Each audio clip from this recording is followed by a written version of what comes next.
Guys, may unit tayo ngayon na aircon cleaning. Toyota Revo EFI.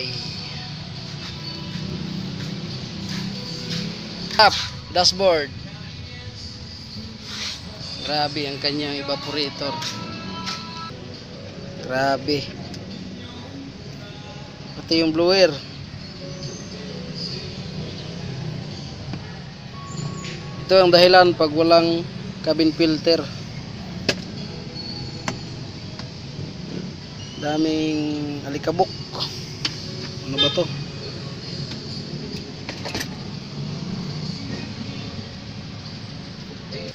May improvise kami dito. Kasi sira na yung thermostat niya. Ni? Wow, ipis dito. Asa ko na, Jok? Ano kita, Jok? Ayay. Daot ko ninyo.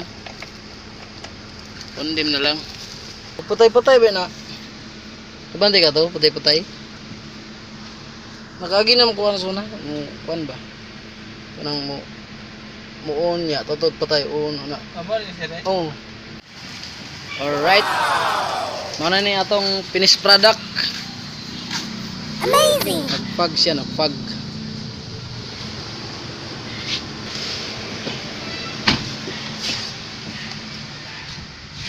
Swati ko na, Jok. Swati sa gawas ba?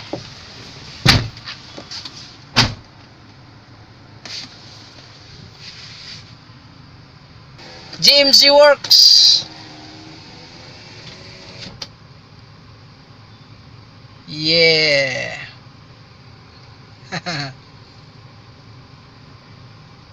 Yamats.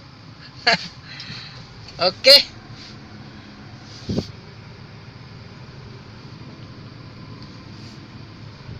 Bugnawan ano? Naiuban na ni magtawad og kanustat. Mawa ang kuan ay dilap tanaw to kang Sir Brasa. Wa. Inikon sa aircon magkurkurog ang unit kay dili na wala na balik sa original. Wala ni sa idol app sa thermostat sa nagtrabaho rin. Kumo gani. Sa trabaho gani na. Awar mo to, di ba? Stuck lagi hapon.